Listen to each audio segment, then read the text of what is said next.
स्वर्ग में जाने का असली अधिकारी कौन होता है? इंसान कौन सा पुण्य करते हैं तो स्वर्ग जाता है? इस कहानी को सुन लिया तो कभी नर्क देखना नहीं पड़ेगा। और हां, इस पवित्र कथा को आधा अधूरा छोड़कर जाने की गलती मत करना, वरना पाप भी लग सकता है। और हां, इस वीडियो को अनादर ना करें। अगर आप श्री कृष्ण और श्री राम का भक्त है तो कमेंट में जय श्री कृष्ण जय श्री राम अवश्य लिखें। एक बार धरती लोक पर 4 व्यक्तियों की मृत्यु एक साथ हुई थी। वे चारों अलग अलग प्रदेश के अलग अलग शहर के रहने वाले थे। संयोग से उन चारों का अंत समय आ गया। एक ही समय पर यम के दूत उन चारों को लेने के लिए आए।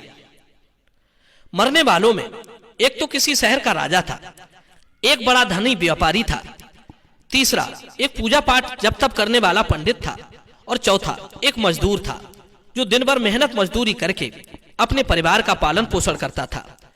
चारों की आत्मा को यमदूत लेकर धर्म की सभा में पहुंचे।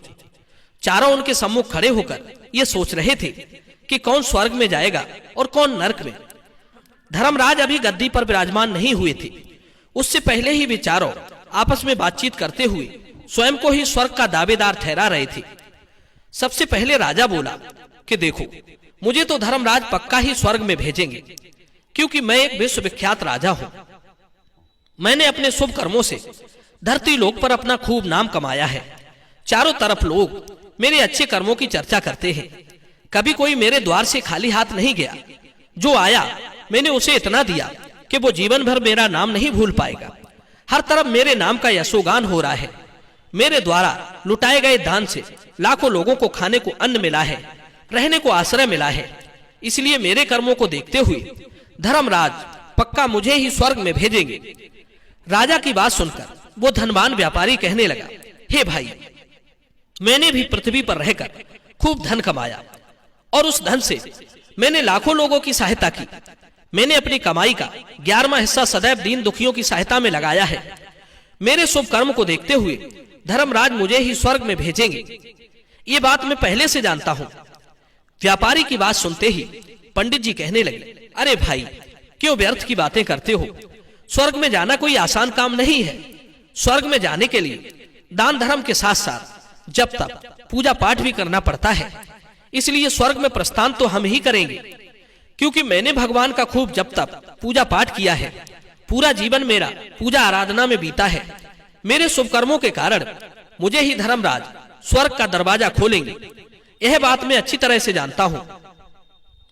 जब इस प्रकार तीनों ने अपनी अपनी बात कह दी, अपने अपने लिए स्वर्ग का दावेदार ठहरा दिया, अब सब उस चौथे व्यक्ति मजदूर की ओर देख रहे थे कि देखे ये क्या कहता है। क्या इसने भी कोई अच्छा काम किया है या नहीं, या फिर इसका पूरा जीवन मजदूरी करते हुए दूसरे के अधीन रहकर ही बीता है। मजदूर उन सबकी बातों को चुपचाप नीचे को नजरें झुकाए खड़ा खड़ा सुनता रहा, और वे तीनों बड़े गर्व के साथ अपनी अपनी प्रशंसा करते जा रहे थे।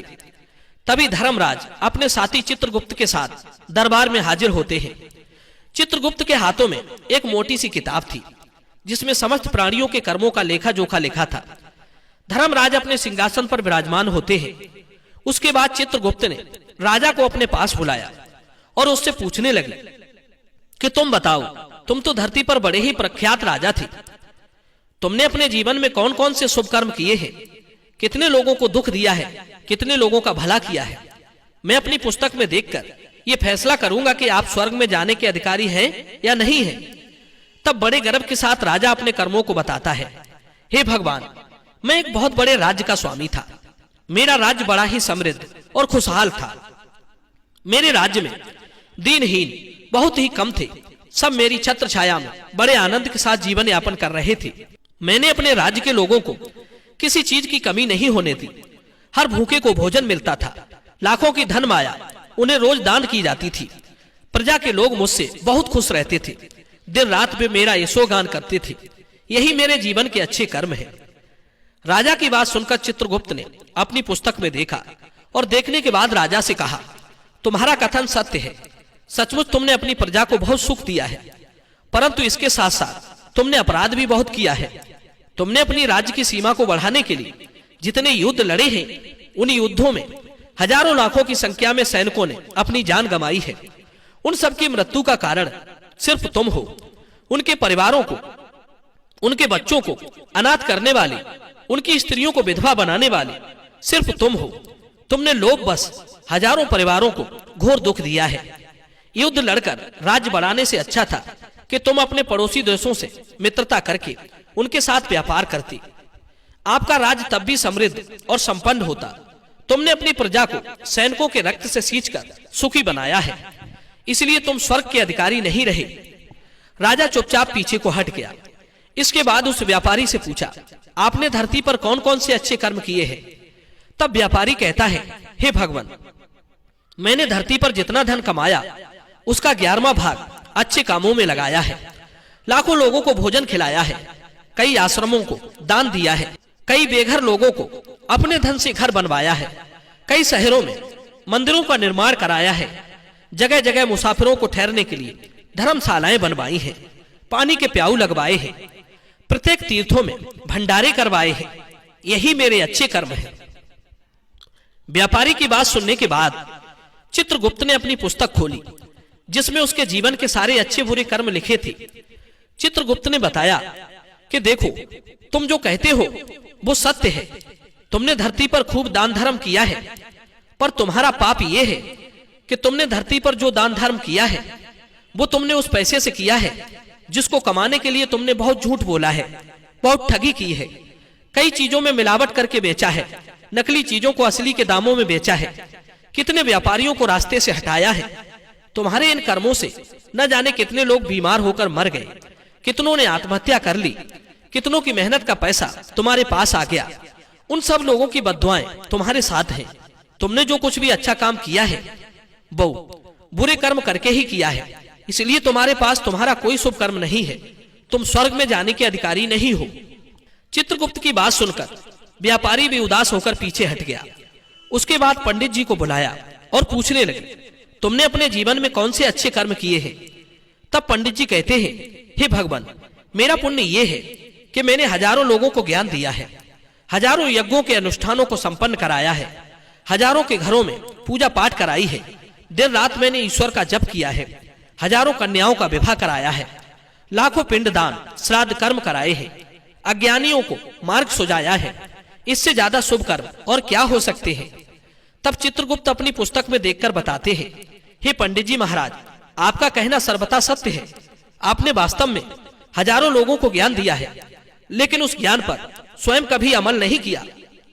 आपने सैकड़ों यज्ञ पूजा पाठ अनुष्ठान कराए, पर उनमें निस्वार्थ भाव से किया गया कोई कर्म नहीं था। इसलिए तुम स्वर्ग में जाने के अधिकारी नहीं हो। अब तो उदास होते हुए पंडित जी भी पीछे हट गए। अब बचा केवल मजदूर। मजदूर ये देखकर बड़ा हैरान था कि अब तक वो जिनको इतना महान समझ रहा था वे कोई भी स्वर्ग में जाने के अधिकारी नहीं रहे, तो मैं कैसे स्वर्ग में जा सकूंगा? मुझे तो स्वर्ग की कल्पना भी नहीं करनी चाहिए, क्योंकि मैं तो कभी पूजा पाठ जब तप यज्ञ दान करने के लायक ही नहीं था, तो शुभ कर्म कहां से करता?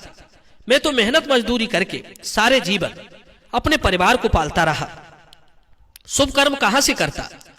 मजदूर ये सब सोच ही रहा था। इतने में चित्रगुप्त ने उससे भी आवाज लगाई और उससे पूछा, हे मजदूर भाई, और उससे भी पूछा। तो मजदूर पहले ही कहने लगा, भगवान, मैंने धरती पर एक गरीब घर में जन्म लिया। यज्ञ दान हवन पूजा पाठ करने के मैं लायक नहीं था। मैं शुभ कर्म कहां से करता? मुझे तो अपने परिवार का भरण पोषण ही कर पाया। मैं जानता हूं भगवान कि मैं स्वर्ग जाने का अधिकारी नहीं हूं। मैंने धरती पर भी नरक भोगा है और यहां भी भोगूंगा, पर मेरी एक हार्दिक इच्छा है, मैं स्वर्ग में तो जा नहीं पाऊंगा। मैं एक बार स्वर्ग को अपनी आंखों से झांक कर देखना चाहता हूं। इससे अधिक मेरी कोई इच्छा नहीं है, क्योंकि मैंने ऐसा कोई काम नहीं किया जो कुछ देर के लिए ही स्वर्ग में पहुंच पाता। गरीबी में पला बड़ा, काम के बाद लोगों की सेवा के लिए मेरे पास समय नहीं रहता। बचा हुआ समय मैं अपने बूढ़े माँ बाप की सेवा में लगा देता था। उनके लिए औषधि पीसता था, उन्हें खिलाता पिलाता था, उनके वस्त्र बदलता था, उन्हें नहलाता धुलाता था। यही मेरी दिनचर्या थी। मुझे तो मंदिर जाने का भी समय नहीं मिल पाया। मजदूर की बात सुनकर चित्रगुप्त ने अपनी पुस्तक में देखकर पूछा, हे मानव, तुम ध्यान करके सोचकर बताओ, तुमने कभी तो कोई शुभ कर्म किया होगा। तब मजदूर अपने पूरे जीवन काल के घटनाक्रम को याद करता है। तब उसे याद आया कि एक बार उसे बहुत तेज भूख लगी थी। वो रोटी खाने के लिए बैठा ही था कि इतने में वहां एक बहुत ही कमजोर कुत्ता टहलता हुआ आ गया, जो ठीक से चल भी नहीं पाता था। वो आकर मेरे सामने बैठ गया और मेरी रोटी को गौर से देखने लगा। मैं समझ गया कि वो कुत्ता भूखा है। मेरे अंदर से आवाज आई कि एक भूखे बेजुबान जानवर को छोड़कर तू कैसे अकेला खा सकता है। वो भी मेरे पास आकर के बैठ गया। मैंने वो रोटी स्वयं ना खाकर उस कुत्ते को खिला दी। उस दिन मैंने पूरे दिन भूखे पेट रहकर ही काम किया था। मजदूर की बात सुनकर चित्रगुप्त मुस्कुराए और उसका हाथ पकड़ करके बड़े सम्मान के साथ उसे स्वर्ग में लेकर गए और बोले, वास्तव में आप ही स्वर्ग में रहने के अधिकारी हो। आपका वो त्याग और उस मूक पशु पर दया दिखाना ही सबसे बड़ा शुभ कर्म है। मनुष्य जो भी काम निस्वार्थ भाव से करता है, वास्तविक उसका ही उसे सबसे बड़ा पुण्य मिलता है। निस्वार्थ भाव से किया गया जन कल्याण के लिए काम आपके सैकड़ों पापों को नष्ट कर देता है। लोभ, लालच, मोह और स्वार्थ के वशीभूत होकर किया गया शुभ कर्म भी फलदायी नहीं होता। इसीलिए ध्यान रहे, जीवन में अच्छे कर्म अच्छी भावना के साथ करना चाहिए। ऐसा नहीं होना चाहिए कि आपने किसी से धन छीनकर या चुराकर कमा लिया और बाद में उसी धन को शुभ कर्मों में लगा दिया। वो धन आपको कभी नरक में जाने से नहीं बचा सकता। दोस्तों, मैं उम्मीद करता हूं ये कहानी जरूर पसंद आई होगी। तो चलिए वीडियो को लाइक कीजिए और चैनल को सब्सक्राइब कीजिए। मिलते हैं आपसे अगली वीडियो में एक और चर्चा के साथ। आप सभी का बहुत बहुत धन्यवाद। जय श्री कृष्ण।